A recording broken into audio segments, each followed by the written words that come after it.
Machine گنیں fit کر دی گئیں اور خاردار تارے لگا کر مال روڈ کو بند کر دیا گیا۔ جب جلوس ان خاردار تاروں پر رکا تو فوج کے کرنل یا بریگیڈیئر نے مائک پر اعلان کیا کہ جو یہ خاردار تار پار کرے گا اسے گولی مار دی جائے گی۔ میں چشمدید گواہ ہوں کہ اعلان ہوتے ہی حبیب جالب اور ملک حامد سرفراز نے چھلانگ لگائی اور خاردار تار پار کر گئے۔ ہزاروں لوگ کانپ اٹھے کہ ابھی دونوں کو گولیوں سے بھون دیا جائے گا، لیکن دیوانے کا اقدام کام کر گیا اور فوج کو جلوس کو آگے جانے کی اجازت دینی پڑی۔ ایک تو مجھے خوشی ہے کہ ابھی اگر میں نام لوں گا عاصم کا، اور اگر اپنے ایوب صاحب کا، اور اگر قائم خانی کا، اور تنویر کا، اور ڈاکٹر رحمان کا، پتہ نہیں کوئی رہ نہ جائے۔ پھر سامنے ایسے لوگ بیٹھے ہیں، ظہور بٹ صاحب کو بھی میں دیکھ رہا ہوں، تو کہیں لاشاری صاحب کو دیکھ رہا ہوں، تو کہیں میں نے کہا کہ وہ تمام لوگ، میں چاہتا تھا کہ ان کا ذکر کروں۔ پھر میرے ہمارے NSF کے کاظمی صاحب بھی موجود ہیں۔ میری بھی خواہش ہے کہ آپ کی طرح چودھری اعتراض صاحب کو سنوں۔ اس میں جو کچھ بھی لکھا گیا ہے، آپ یوں سمجھیں کہ اس میں چودھری صاحب سے بڑا استفادہ حاصل میں نے کیا ہے۔ بے شمار واقعات چودھری اعتراض صاحب نے کیے ہیں، اور جیسا کہ امین مغل صاحب نے کہا، جالب صاحب چودھری صاحب کا یہ بھی کام ہے کہ انہوں نے ان کی زندگی میں جالب صاحب کو، یہ ہم لوگ گزرنے کے بعد کرتے ہیں، عملی طور پر انہوں نے اور پھر کشور نے مل کر جو انہیں گھر دیا۔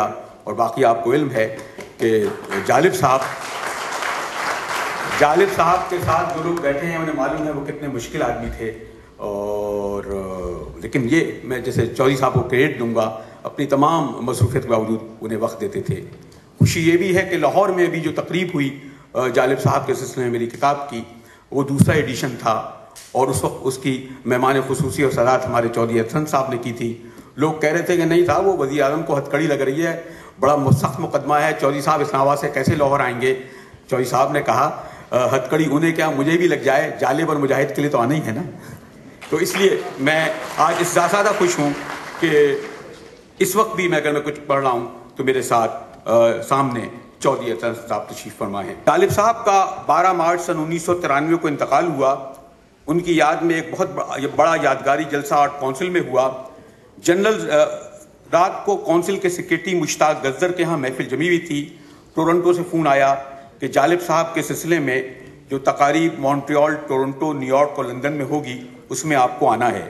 وہ گل پوش رائیں مگر ہم انہیں مہرباں چھوڑ آئے، بہت دور آ گئے ہم اس گلی سے، بہت دور وہ داستاں چھوڑ آئے، یہ اعجاز ہے حسن آوارگی کا، جہاں بھی گئے داستاں چھوڑ آئے۔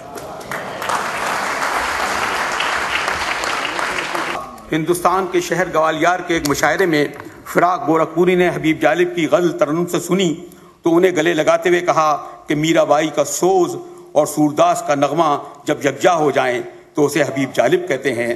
حبیب جالب اپنی پرسوز آواز میں اپنے بڑے بڑے بالوں میں انگلیاں پھیرتے ہوئے اشعار پڑھتے تو یہاں ان کی آنکھیں نم ہو جاتیں، وہیں سننے والوں کی آنکھیں بھی بھیگ جاتیں۔ ہم نے سنا تھا اس بستی میں دل والے بھی رہتے ہیں، ہم بھی گئے تھے جی بہلانے، اشک بہا کر آئے ہیں، بیت گیا ساون کا مہینہ، موسم نے نظریں بدلی، لیکن ان پیاسی آنکھوں سے اب تک آنسو بہتے ہیں۔ حبیب جالب کی نظم دستور کی عزت پذیری کا اندازہ اس طرح لگائیں، اور یہ چودھری اعتراض حسن صاحب نے مجھے کراچی میں میٹروپول میں جب ان کے ساتھ ایک تقریب ہوئی تو یہ واقعہ سنایا کہ ایوبی آئین کے خالق ممتاز قانونداں میاں منظور قادر نے ایک دن مرحوم ملک جیلانی کو اپنی کوٹھی میں بلایا۔ ملک غلام جیلانی کہتے ہیں کہ جب وہ میاں منظور قادر کی کوٹھی میں پہنچے تو انہوں نے میاں صاحب کو کوٹھی کے لان میں بڑی بے چینی سے ٹہلتے ہوئے پایا۔